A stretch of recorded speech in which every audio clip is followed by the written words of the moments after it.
et bienvenue à cette formation de la bibliothèque de la HEIGVD. Nous allons voir aujourd'hui les 5 choses à savoir sur l'Open Access avant de publier.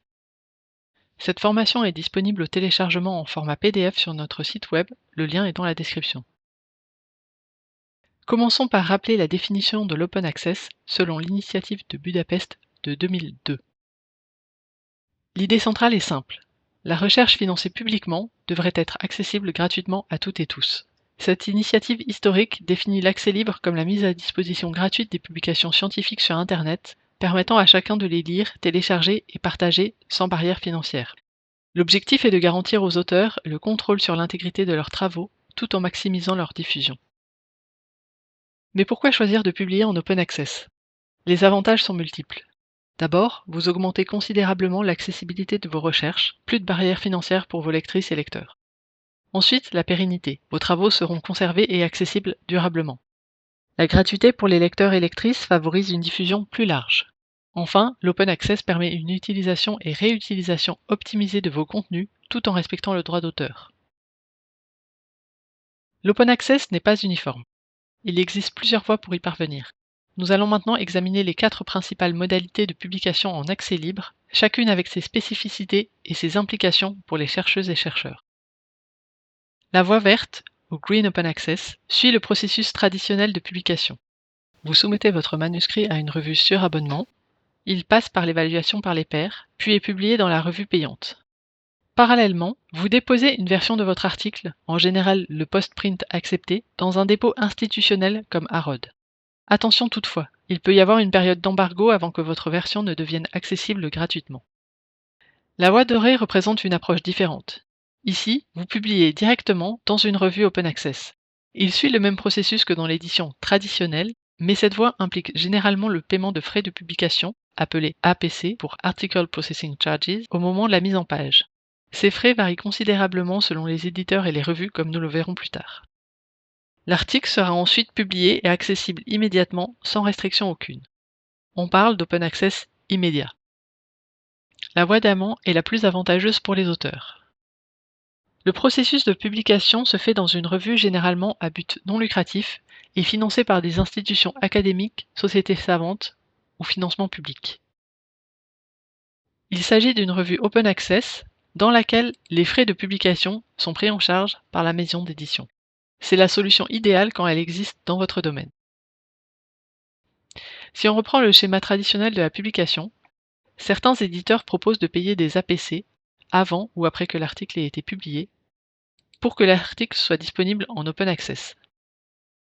Vous payez des frais pour que votre article spécifique soit en libre accès, tandis que le reste de la revue reste payant. Cette option est souvent critiquée car elle peut conduire à un double paiement, les institutions payant à la fois l'abonnement à la revue et les frais d'Open Access. Comme illustré ici, la voie hybride représente un détour coûteux. Nous recommandons généralement d'éviter cette option au profit des autres voies, plus économiques et tout aussi efficaces pour la diffusion de vos recherches. Parlons maintenant des coûts. Les frais de publication en Open Access varient énormément selon les éditeurs. Chez Elsevier, ils peuvent atteindre plus de 3 000 $ pour certaines revues. Chez Frontiers, les tarifs oscillent entre 1 200 et 2 800 $. Ces montants représentent un investissement conséquent qu'il faut anticiper dans vos projets de recherche. Il peut y avoir des variations extrêmes. La revue Nature a par exemple des APC de 10 690 €. Cela représente une augmentation de plus de 12% depuis 2021. Ces montants représentent un investissement conséquent qu'il faut anticiper dans vos projets de recherche. Comment financer ces frais? Plusieurs stratégies s'offrent à vous. L'idéal est d'inclure ces coûts dès la phase de demande de financement de votre projet. Vous pouvez aussi vous appuyer sur les accords existants entre votre institution et les éditeurs. N'hésitez pas à discuter avec votre institut pour voir s'il peut prendre en charge tout ou partie de ces frais. La Suisse a négocié des accords avantageux avec les grands éditeurs. Ces accords, dits Read and Publish, négociés par le consortium des bibliothèques universitaires suisses et Swiss Universities, permettent d'obtenir des frais de publication gratuits ou très réduits pour certaines revues. Attention cependant, il y a parfois des quotas d'articles par année et chaque éditeur a ses propres procédures. Voici les maisons d'édition avec lesquelles nous avons actuellement des contrats. N'hésitez pas à contacter la bibliothèque pour avoir plus de renseignements sur l'état actuel des quotas ou pour avoir des informations sur la soumission. Il est crucial de nous signaler systématiquement votre intention de publier via l'intranet de la HEIGVD. Cela nous permet de vous accompagner dans le choix de la stratégie éditoriale la plus adaptée et de vérifier quels financements sont disponibles pour votre publication. Abordons maintenant une dimension juridique essentielle, le droit d'auteur et les licences. Il faut distinguer le transfert de droit de la concession de licence. Une œuvre, c'est-à-dire une idée exprimée concrètement sous une forme individuelle, est protégée par le droit d'auteur depuis sa création. Les droits moraux octroient à l'auteur le droit d'avoir sa paternité reconnue, le droit de décider de la première publication de l'œuvre, et le droit à l'intégrité de l'œuvre, par exemple le droit de refuser des modifications. Les droits patrimoniaux octroient le droit de décider de la diffusion ou non de l'œuvre. Il inclut le droit de reproduire, de distribuer, d'adapter, de traduire, etc. Dans le cadre de la publication scientifique classique, l'auteur transfère ses droits d'auteur et les octroie à l'éditeur. Ainsi, l'éditeur détient le droit absolu qui peut être utilisé contre n'importe qui, y compris l'auteur lui-même, et on perd le bénéfice d'une partie de ses droits d'auteur. Pour pallier à cette perte de droits d'auteur, une autre option est possible, l'open access. Avec une licence, l'auteur ne va pas céder ses droits d'auteur, mais va donner l'autorisation ou licence à l'éditeur d'utiliser l'œuvre, c'est-à-dire de la publier dans une revue. Les licences Creative Commons offrent un éventail d'options pour partager vos travaux. Elles vont de la plus ouverte, CC BY, qui permet tous les usages avec simple attribution, à la plus restrictive, CC BY NC ND, qui interdit l'usage commercial et les modifications. 3 licences sont utilisées traditionnellement dans l'édition. La première licence est la licence d'attribution, ou CC BY.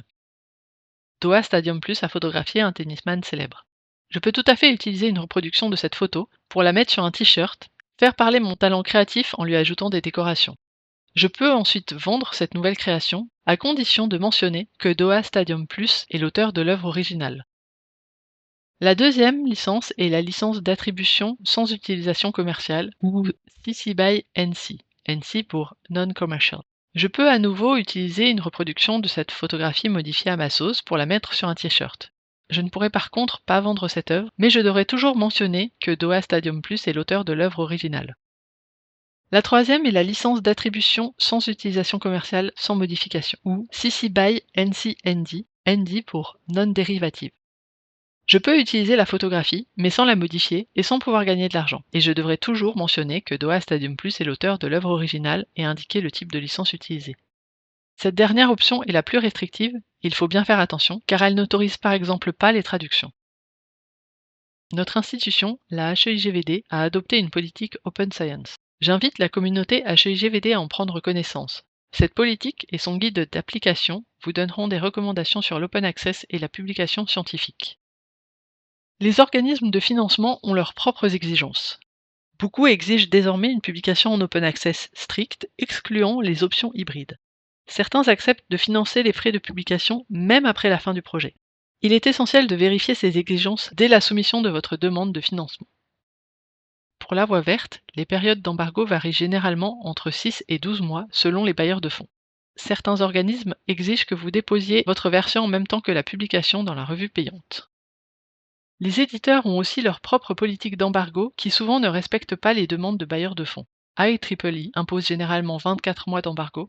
D'autres éditeurs ont des embargos variant entre 6 et 36 mois. Il faut vérifier ces politiques pour chaque publication. Il est tout à fait possible de négocier ces embargos.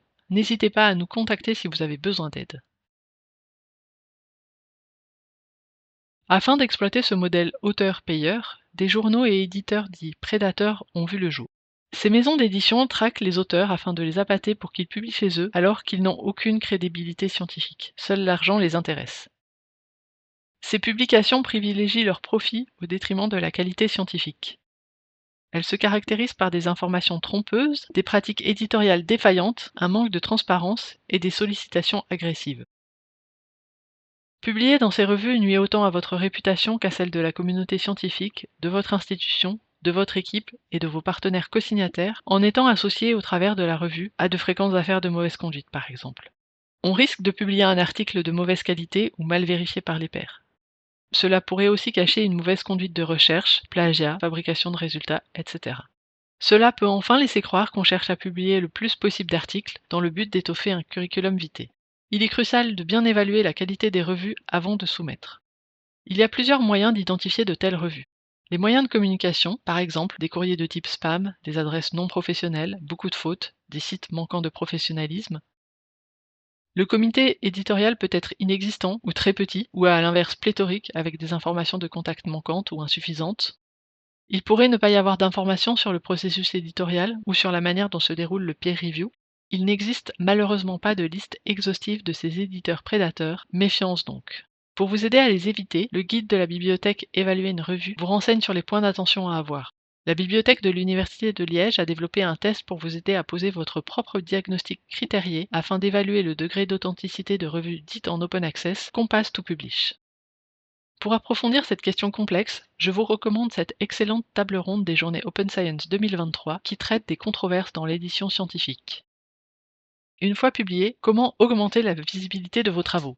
Créez des liens entre différentes plateformes. Mentionnez vos publications dans vos rapports, liez-les à vos jeux de données sur Zenodo. Tenez à jour vos profils OrcID, people@HESSO et votre CV. Cette stratégie multiplateforme démultiplie l'impact de vos recherches. Plusieurs outils peuvent vous accompagner dans votre démarche Open Access. Nous allons découvrir quelques ressources particulièrement utiles pour optimiser vos choix de publication. Voici quelques liens. Le premier, celui de la bibliothèque de la HEIGVD, pointe directement vers l'ensemble des ressources que nous avons créées ou mises à disposition sur notre site web concernant l'open access, AROD, la gestion des données de recherche, etc. Open Science est le site de la HESSO présentant des thématiques similaires. Think, Check, Submit est un site qui aide les chercheurs et chercheuses à identifier les revues adéquates pour publier leur travail en évitant les revues prédatrices. Papago est un outil développé par les universités de Lausanne et Fribourg. Selon la revue envisagée pour publier et le bailleur de fonds, il va vous indiquer si vous pouvez suivre la voie Gold Open Access, Green Open Access ou même aucune. L'outil du Fonds national suisse vous permet de vérifier rapidement si une revue est compatible avec leurs exigences Open Access. Un gain de temps précieux lors du choix de votre revue cible. Pour trouver des revues Open Access, deux sites sont incontournables. DOAJ, le Directory of Open Access Journals, est un répertoire de revues strictement Open Access. On peut faire des recherches par sujet ou par titre. Open Policy Finder permet de vérifier quels sont les droits de la revue qu'on cible. Ici, on peut voir quelles options de dépôt sont disponibles pour toutes les versions d'un article. En cliquant par exemple sur la version Accepter, on peut voir que la version déposée peut être déposée sur n'importe quel site web sans embargo. Il est essentiel de vérifier quels sont vos droits avant de soumettre un article pour être certain de respecter les exigences de votre bailleur de fonds ou de votre institution. Développé par les bibliothèques de l'EPFL et de l'Université de Genève, le Journal Checker Tool permet aux chercheuses et chercheurs suisses de décider où et comment publier leurs travaux en conformité avec les politiques Open Access des bailleurs de fonds et des institutions. En rassemblant les informations pertinentes provenant de multiples sources et en les rendant facilement consultables grâce à une interface web simple, l'outil aide les chercheuses et chercheurs à trouver rapidement les conditions de publication les mieux adaptées. Nous avons développé des fiches pratiques détaillées sur tous ces aspects. Elles sont disponibles et régulièrement mises à jour pour vous accompagner concrètement dans vos démarches. Nous allons maintenant nous pencher sur AROD. Cette partie intéressera plus particulièrement la communauté HEIGVD ou HESSO. Nous avons vu que pour mettre en œuvre l'Open Access en suivant la Green Road, il était possible d'utiliser AROD. AROD est le serveur institutionnel de la HESSO, principal instrument de la mise en œuvre de l'Open Access. C'est une bonne porte d'entrée pour vos publications, car il est notamment indexé sur Google Scholar et moissonné par d'autres interfaces. Pour y déposer vos publications, Gold Open Access, Green Open Access, Hybride ou Diamant, 3 points essentiels. Respecter les types de documents acceptés, indiquer correctement votre affiliation et obtenir l'autorisation de vos co-autrices et co-auteurs. AROD accepte divers types de publications. Articles scientifiques et professionnels, thèses, livres et chapitres de livres, documents de conférences. Les rapports scientifiques ne sont acceptés que pour le domaine économie et services à la HEIGVD.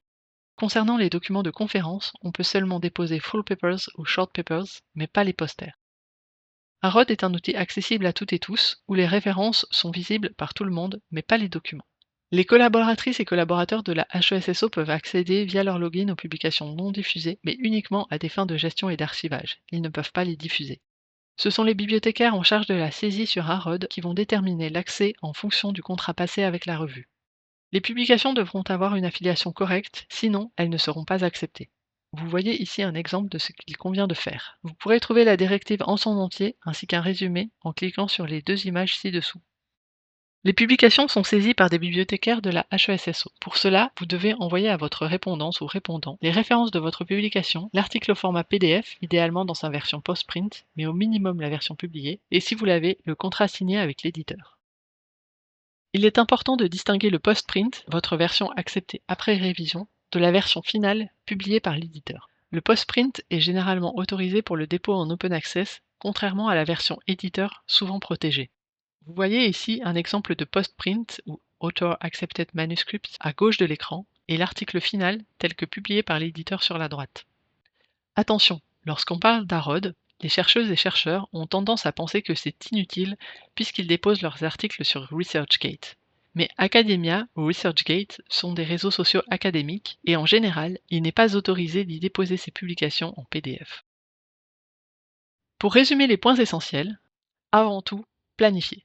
Réfléchissez à la manière dont vous voulez publier avant de soumettre un article en tenant compte de vos obligations Open Access, mais aussi de celles de vos co-auteurs et co-autrices.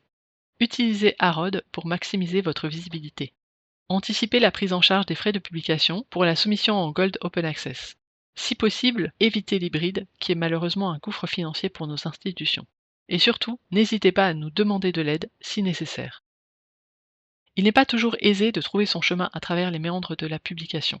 La bibliothèque est donc au service de la communauté HEIGVD pour vous aider à comprendre vos droits en la matière, pour trouver une revue dans laquelle publier, et également pour voir quelles sont les possibilités de financement. Nous arrivons au terme de cette session. Vous trouverez plus d'informations sur l'Open Access et plus encore sur notre site web dont le lien est en description. Je vous rappelle que cette formation est téléchargeable. Elle est accompagnée d'une courte bibliographie si vous souhaitez approfondir le sujet. N'hésitez pas à nous contacter si vous avez des questions. Cette formation a été préparée par la bibliothèque de la HEIGVD. Le document est sous licence CC BY, ce qui signifie que vous pouvez le copier, modifier et distribuer en mentionnant notre travail.